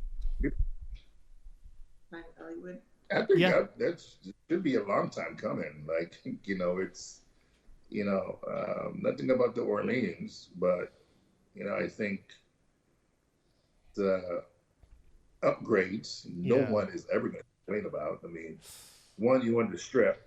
Mm-hmm. Two, it's an amazing venue. It's an amazing hotel.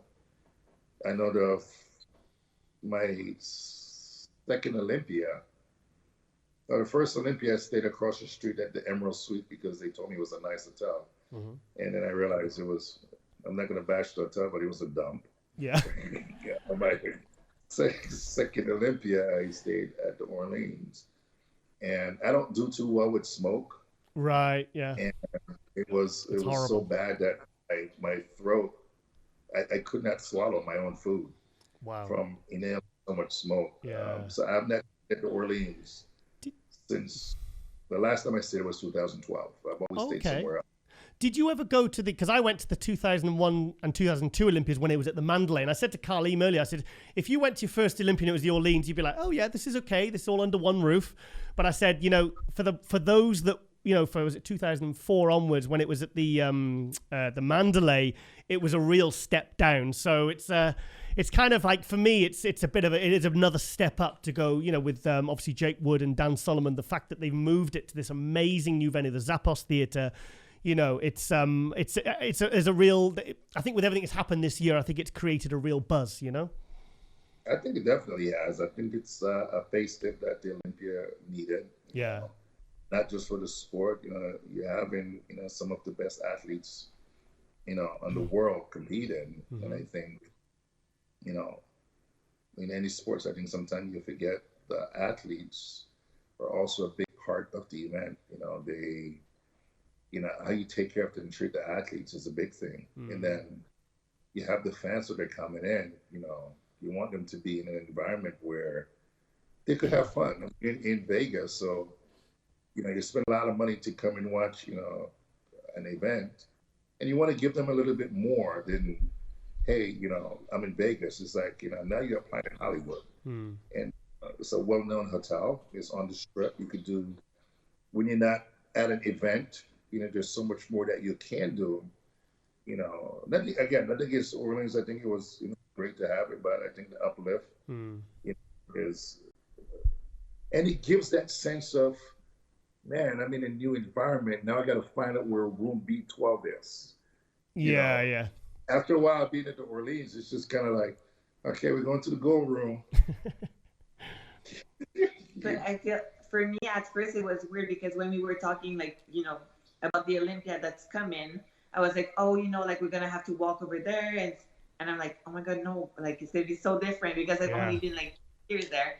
But that upgrade made me, I'm gonna have my family come in to watch me, like my mom and my dad. My brothers were here last year, but for the first time I'm gonna have my entire family just come in. So they come from Canada? Yes. Canada, okay. Any from Italy? 'Cause you're originally from Italy, aren't you? No, from Canada. Canada. So there's no Italian background? No. So where have I got that from? That was my meal, my Italian meal. Oh, sorry. I'm thinking about Italian food. I'm getting my tummy's rumbling. Sorry. It's okay. You're hungry. It's our Italian vacation. Yeah. So, Shawn, what's next for you then, mate? Well, my ultimate goal is to be honest, is to compete in 2020 Mr. Olympia. And it's just going to the Drew process right now. And yes, I've been in a lot of conversation with Don Solomon. Actually speaking on a regular basis. Good. And, also, a lot of conversation with Jim Mannion. Mm-hmm. Funny thing is, I talk to Jim, but it's never about bodybuilding. It's about isn't it? I love it. Actually, we had like a 40-minute conversation yesterday. It's about Netflix movies. Oh wow, with Jim Mannion. So that's the ultimate goal, is to be on stage and in full prep mode, in a sense, off-season prep. To be ready in December, and that's the focus. And I'm just taking it step by step, day by day, and you got to think about it. The listen, 2018 Mr. Olympia was, it was a dream come true, and probably the hardest prep I've ever had. You know, chasing, well, I'm not going to use the word chasing, trying to be number 40 and then competing against Phil. You know, I tell people, you know, Phil is 7 times Mr. Olympia for a reason. Yeah. And you can't just show up at the Olympia going, it's Phil. You know, it's like, it's Phil. It's Mr. Saturday Night. And a lot of preparation went into that Olympia, where I often said I told the line of death to be Mr. Olympia. Really? That's what it took for me to be 2018 Mr. Olympia. I'm talking, I was so dry, I cracked the bottom of my feet.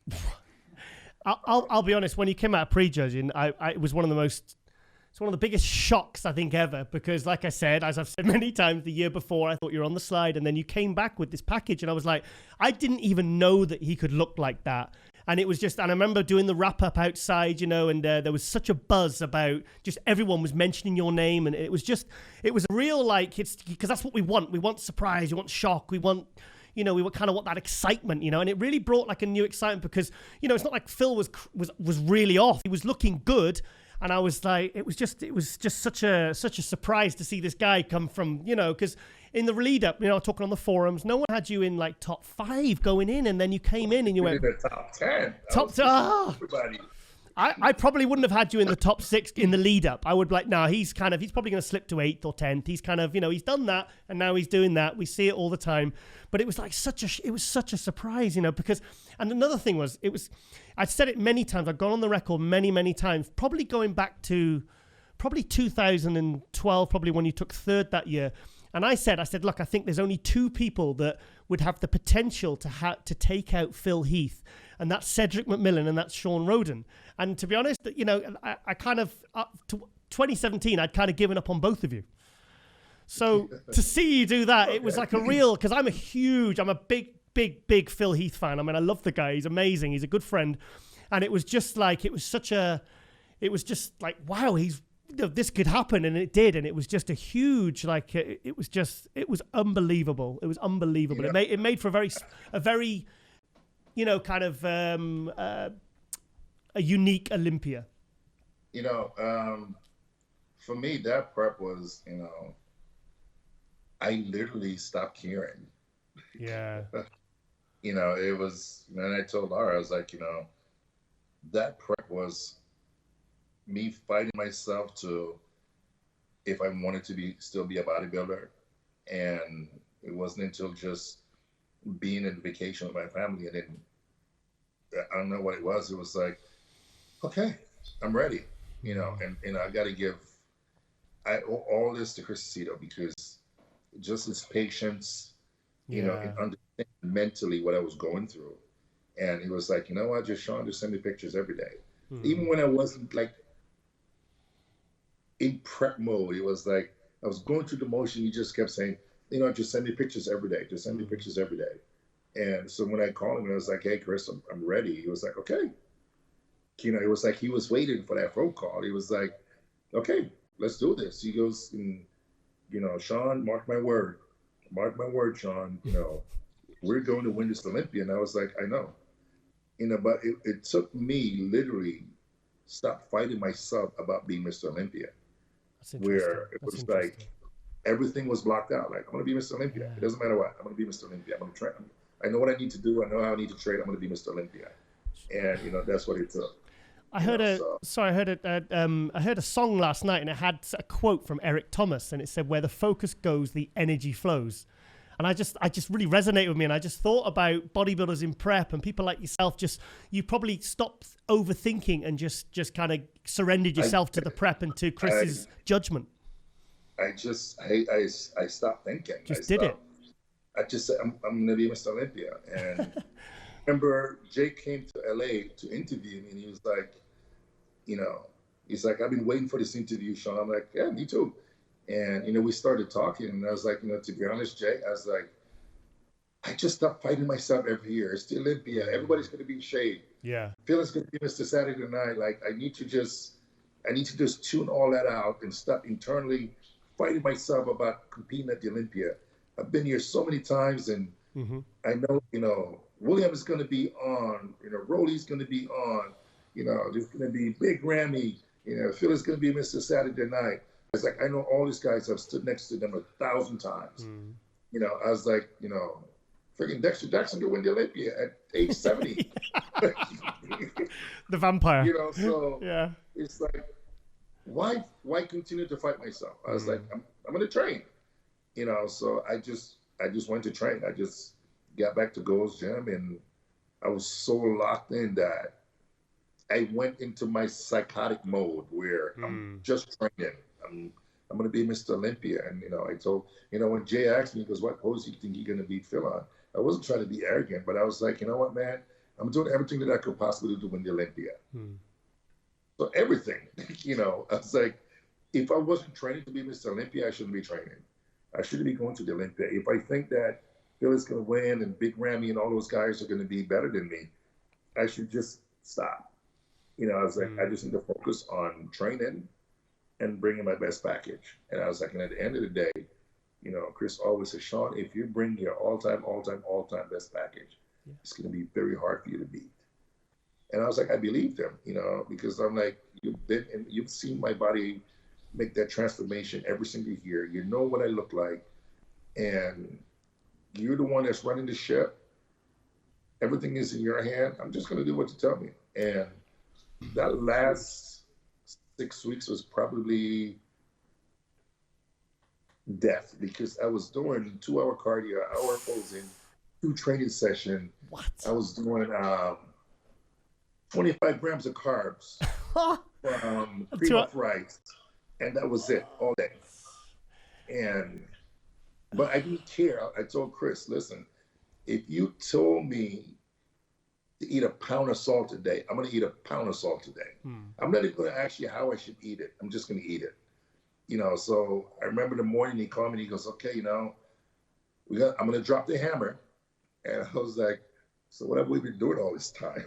Yeah. You know, now we're stepping up. Like, now we're stepping up. He's like, just letting you know, I'm going to drop the hammer. And he goes, but just send me pictures every day. I was like, Chris, I'll send you pictures every day. And he's like, I remember when the diet came over and I looked at it, I was like, 25 grams of cream of rice. And I'm looking for the rest of the carbs. That's cool. And I'm like, okay, it's going to be that kind of prep. And I just locked that in and says, you know, I know this is what it's going to take. And he'll tell you, not once did I question, not once did I complain, not once did I be like, I can't do this. Every time, because he would send my adjustment every morning, and there would be no changes. Oh no, please, just extra 10 grams of carbs, please. I would just reply confirm. Didn't matter what it was, I'd be like confirm. And confirm. And I think we had one adjustment. He looked at my pictures one day and he goes, man, you look really good. I'm going to make some adjustment tomorrow. I was excited because, you know, I'm training with Stan Moan, and Stan was eating like burgers and fries every day. And I'm like, you know, burgers and fries. And when he sent it over in the morning, it was like, for my pre-workout, he's added 1 apple. Oh, God. And then I stared at it for a while. I'm like, it's like, where's the change? Like 1 apple. Like, what does this mean? Like, so I literally drove to Whole Foods and I went to look for apples, and I probably weighed a good 20 or 30 apple. Okay. Trying to find the heaviest apple. The biggest one. Like literally like one. I remember Stan calling me like, what are you doing? I'm like, dude, I'm at Whole Foods trying to find an apple. He goes, what do you mean? I was like, yeah, Chris gave me an apple today. I was like, so I'm literally trying to find the biggest and the heaviest apple. Oh, that's brilliant. That's brilliant. But I knew that's what it was going to take for me to win. And, you know, 2020 Olympia, I mean, if you're a bodybuilder, it would be crazy for you not to want to be on stage with the possibility of a lineup that could be one of the best ever in history. you know, I'm going to start off with Flex Lewis, 7 times Mr. Olympia. Yeah. Moving up to the Open. And I'm just Brandon Curry, 2015 Mr. Olympia. William Bonac, Rolly Winkler, Hadi Chupin. That's just to name out a couple of the top guys. Yeah. Was there last year and the possibility of competing. And then you flip the switch and then you say, 80 years old Dexter Jackson. He's just aged 10 years in the last 2 minutes. you know, Mr. Olympia, Dexter Jackson. Yes, Mr. Olympia. A possibility of 7 times Mr. Olympia, Phil Eads. Do you think Phil's coming back? I'm just throwing it out there. Oh, you know. Okay, I'll ask you the question. I'll ask the question again. Do you think Phil's coming back? I'm going to save that for another show. I'm sorry, say that again?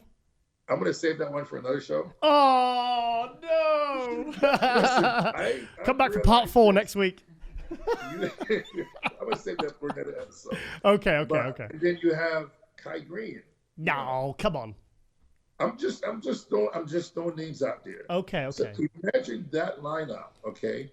And then you have the young blood like Serge Olivier, you know, Patrick Moore. You have all those guys. You know, I know Cedric is on a mission.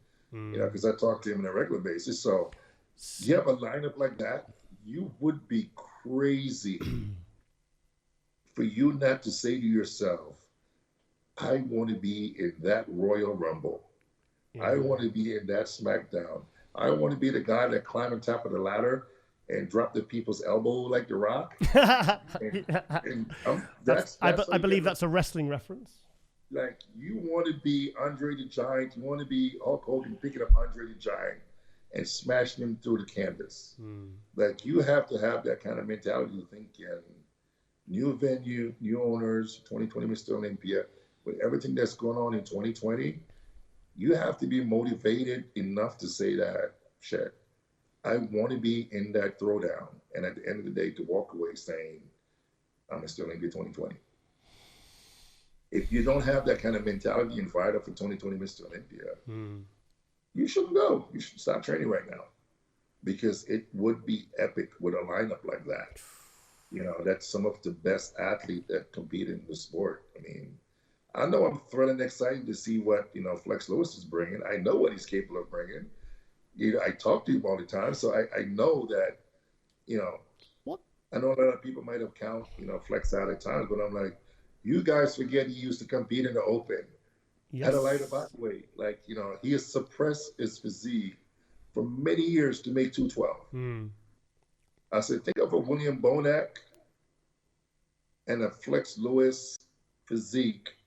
I'd say 230 pounds. You think he'll be 230? Somewhere around there.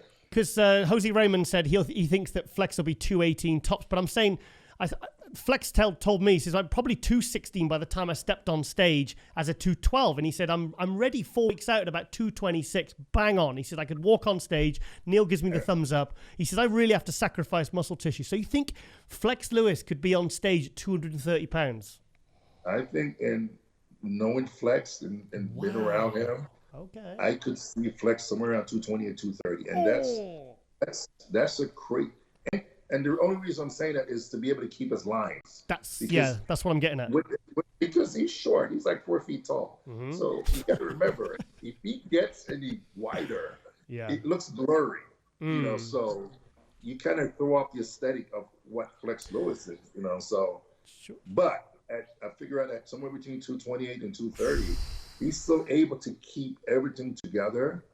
And imagine, that's a lot of muscle, you know, such a small guy, you know. So, Flex, Hadi, William Bonac in a call-out at their best, who wins? Flex, William, man. Yeah, see? All X212s, all kind of coming into their own. They're really, you know, Hadi will be probably better than he was last year. You got William Bonac, who's won the Arnold, second in the Olympia, really looking to be his best ever this year. Come on, that's man, William. It's hard, isn't it? It's hard. I don't know Hadi Chupin personally. Okay. William and Flex are really, really great friends. And the only reason why I'm giving this person the edge, I'm giving this person the edge of. I'm really tense. I'm giving this person the edge. The simple fact that they've won 7 Mr. Olympia. I have to give it to Flex. Flex Lewis. Wow. You think he can beat Hadi and William Bonac at the best at the Olympia in the open class? Yeah. Okay. I know, I know that might be a lot of Adi Chapman fans that's going to be in my next live. Yeah. You'll have to turn off your comments on Instagram now. And, again, William is, I'm giving it to Flex because he's 7 times Mr. Olympia. Right. Okay. And even though it's only 212, I think, that counts for something and knowing that he has suppressed his physique to compete at 212. So in my head, the picture that I have in my head of Flex Lewis is an unknown, isn't it? It's a dangerous Flex Lewis. It's because I tend to break down people's physique, that I compete against. And I'm like, I'm trying to look at Flex Lewis and I'm like, okay, like Flex, and seeing what he looks like. And he's not maxed out. He's not maxed out. He hasn't had the opportunity to max out his physique. He hasn't had that opportunity to be like, blow it out and show up on stage where people are like, people haven't seen that look. So I'm going by the unknown. And listen, William is hard to beat. Yeah. William is like he's deadly. And I know William when he was competing, he'll tell you, I'm probably one of the first person to have a conversation with William when he was at 212 bodybuilding. 2012. When he was competing in the 212. 2012. It's a long time ago. Yeah, was that? Yeah. I've had plenty of conversation with him. We've been friends that long. Like I remember when he was, doing I think Dallas Europa. He was like this tiny little guy. Yeah, I was there. Before he went to the Open.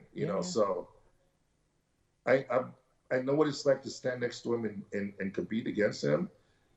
And Flex Lewis is kind of like that unknown factor because he hasn't pushed his body to that limit of just. Yeah, I'm in the Open. I don't have to worry about my weight. We kind of know what William and Hadi are going to look like at their best, but we have no idea, no clue what Flex Lewis will look like at his best in the Open with no weight restriction. There's a big question mark over him. So that's kind of a question mark. Yeah. That's like training for the unknown, and you're like, you don't know what to expect. It's like Rocky Balboa versus that guy from Siberia. Yeah. Everybody knows who he was. They're like, he's getting his butt whipped, and then Rocky knocked him out. You're like, oh, we didn't see that coming. You gotta kind of look at, Flex Lewis like that. I tell people the hardest person that I ever competed against was Dexter Jackson. Why?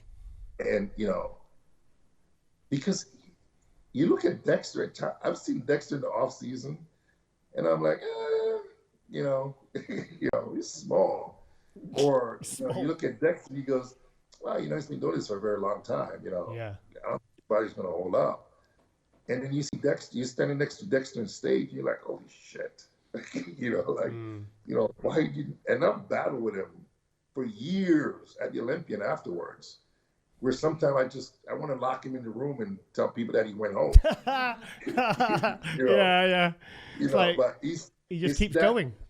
He's not the biggest guy, but when he poses, he's a giant.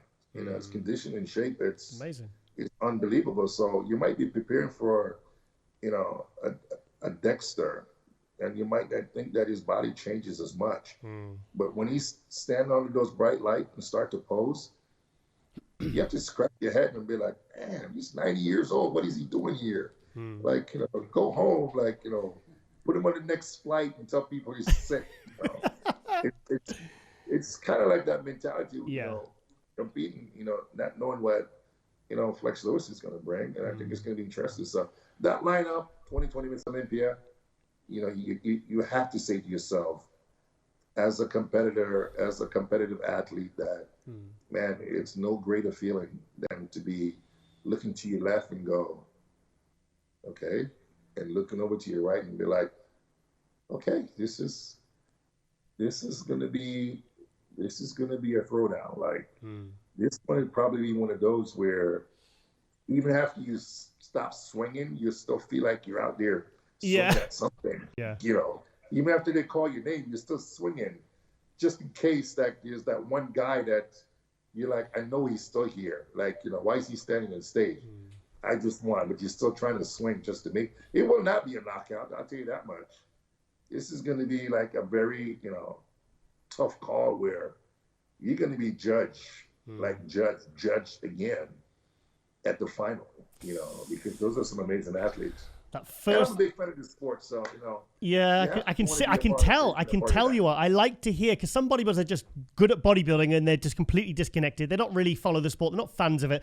But it's nice because I get the same from Phil. He really knows your physique. He knows William's physique. He can break it down beautifully. He knows what the weaknesses, the strengths are, the good poses, the bad poses.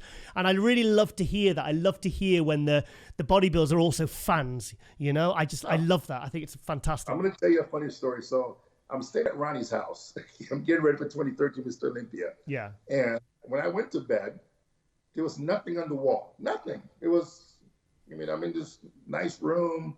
I'm tired, you know, from flying from LA, you know, we trained, you know, I'm dead tired. I woke up in the morning to Ronnie be like, okay, let's go.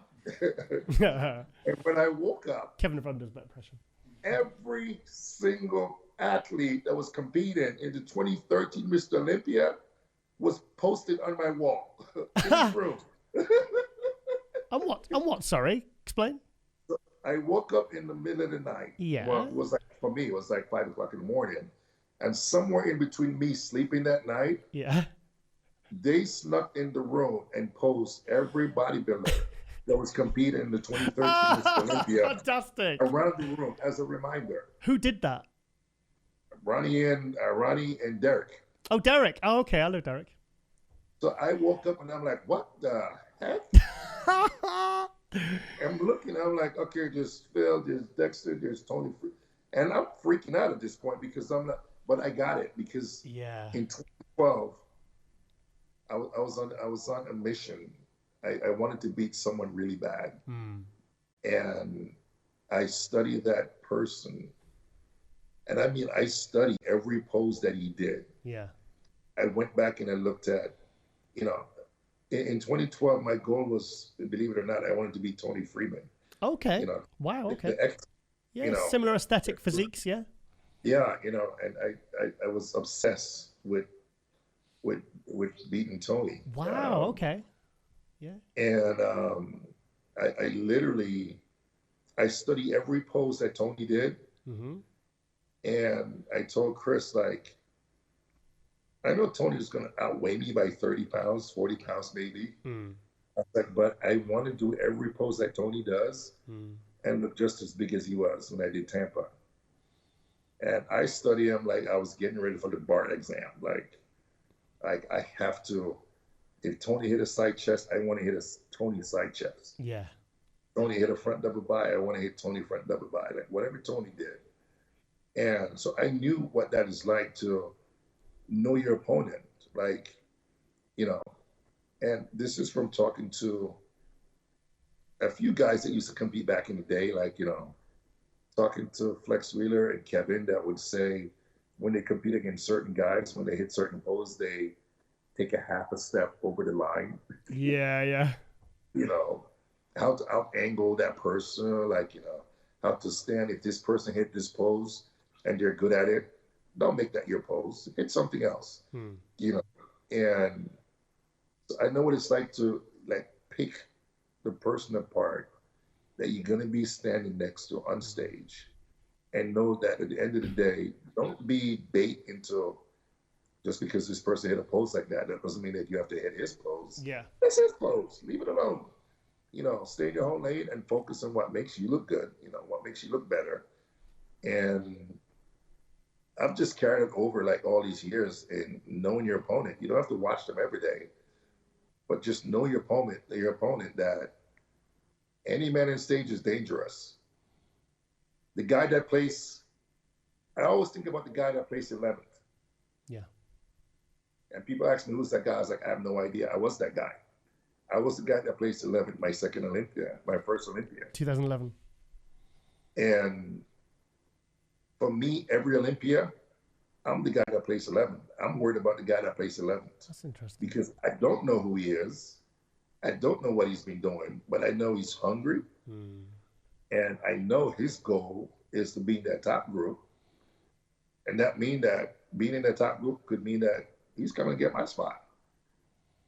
So that's the guy that you focus on, is the guy that plays 11, the guy that plays 12, that nobody's worried about what he's doing. Yeah. Nobody even know his name. Nobody knew who I was, coming into 2012 if I didn't win Tampa and Dallas. Yeah. I was the guy that placed 11th in 2011. So your focus is not like, well, Rhoden's going to be in the top 3. No, you're thinking about Phil, Dexter, and Jay. You're thinking about Brad Warren.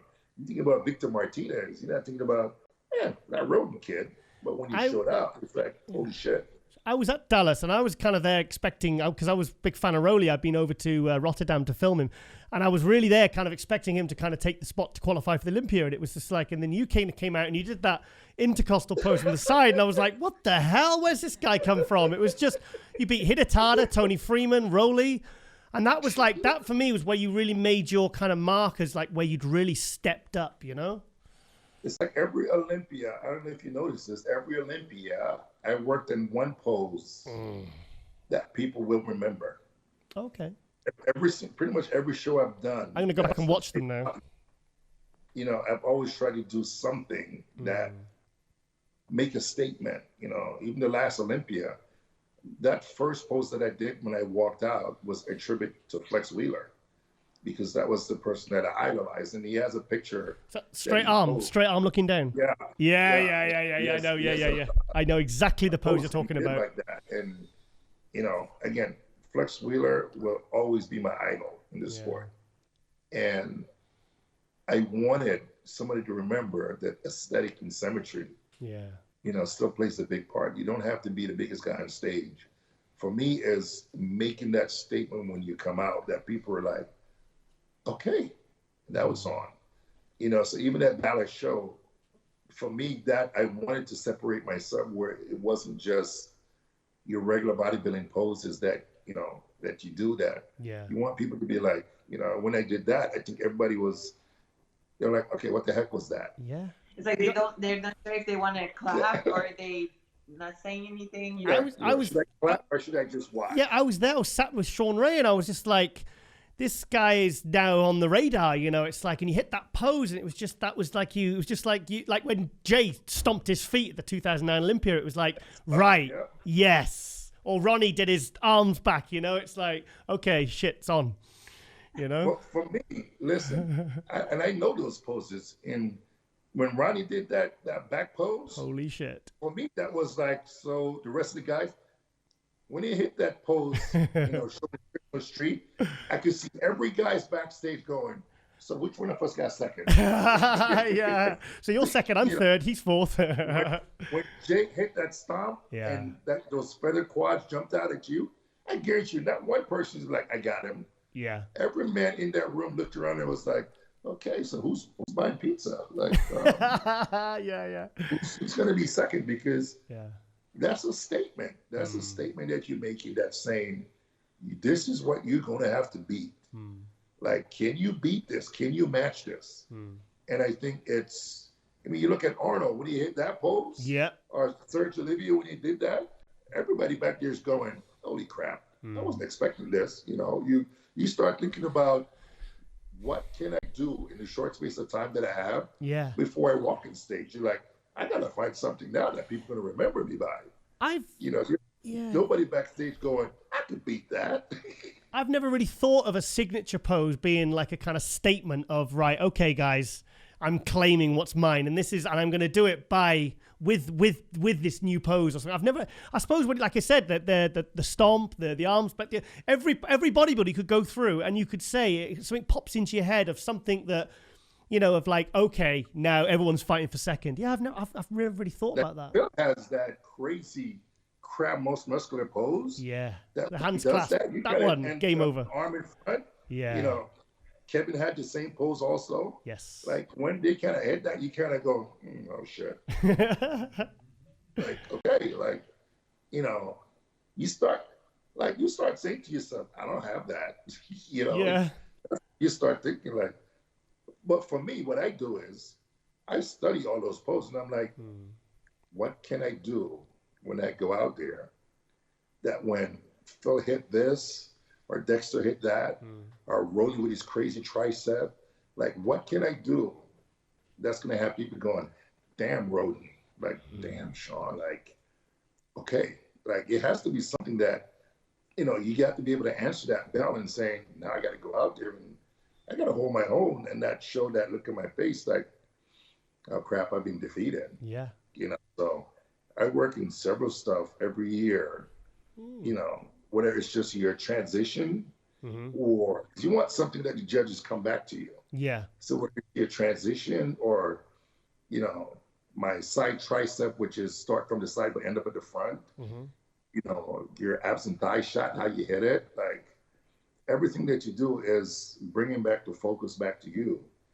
where people are looking at you now and go, and that's just, if you're a fan of bodybuilding, you know, you go back and look at all the guys from, you know, Bob Paris, you know, all those guys out there posed back in the day, Lila Brada, it's art. And you want to bring some sort of art back to what you're doing. So people are looking at you and going, okay, he might not be 300 pounds, but shit, he's out here like, he's posing his ass off and everything that he does makes him look good. You know, even when he's standing next to the other guys, what he does make him stand out even more. Yeah. Guys, I feel like I've taken up a lot of your time. It's like this has been really, really good. I will say I'm really hopeful. I'm excited. I'm for the 2020 Olympia. I really hope to see you both on stage. I want to see you both at your best. And I just think for you guys, for the fans, I think we just all want to see you guys kind of doing what you're kind of, well, you're kind of destined to do, I think, really for this year, especially with everything that's gone on. I just wish you all the best, guys, because we want to see you up there, and we want to be cheering for you guys. I can't say anything else on that, really. Thank you so much for having us. I appreciate the patience. 18 months. It was 18 months against you. I know we went through that little bad spill when you thought it was going to be 10th. No, it was 11th, actually. I thought you were going to drop down to 11th. I thought I was going to drop back to 11th. Yeah. But I'm very thankful to be on here, and we really do appreciate, you know, the time and the patience and the support as always. And we're looking forward to 2020 and beyond. Yeah, you're a great couple, and we just I think everyone just wants the best for you guys. Thank you. Thank you so much, and thank you for your platform and doing what you do for the sport. It's so great, and we appreciate you. It's my pleasure. I really appreciate that. Okay, guys, I'll let you get your breakfast or. I mean, meal number 3 already. Meal number 3. Wow. Okay. All right then, guys. Well, take care, and if I don't speak to you before, I really want to see you guys in Vegas. See you in Vegas. Thank you. Okay. Bye-bye. Bye-bye. For today, yesterday, that I was able to fight my way in something that I believed that I was going to be number 14. And you are number 14. Only 14 men in history since 1965 have held this title. Some of those great names that you know, of course. And you just beat a hell of a champion in Phil Heath, a 7-time champion. Nobody thought he could be beaten, but you did it. I've been watching Phil since 2012, taking a lot of notes, and I know people might laugh at me when I say that, hey, one day I was going to be Mr. Olympia, but here I am, folks. Yes! This was probably my hardest prep ever, but I wanted it so bad. I'm thankful that I'm here. Shawn, look at that Sandow trophy down there. That's going to look really nice up on that mantle, isn't it? Yep. I don't even think that far, you know. This past couple of days has just been a roller coaster. You know, I have a great supporting cast, Chris Aceto of Psycho Fitness. My training partner made it to the Olympia for the first time, Stamina. And I'm gonna tell you, man, they beat the crap out of me these past couple of months just to get here. And To all you fans out here for your support. You know, every time I look and I hear someone say Shawn is too small, Shawn is spending too much time with his family, Shawn looks like he's retired. But it's okay. We had a game plan and we stuck to it. And we found a way to come here. I did everything that I possibly could have can to look good this weekend.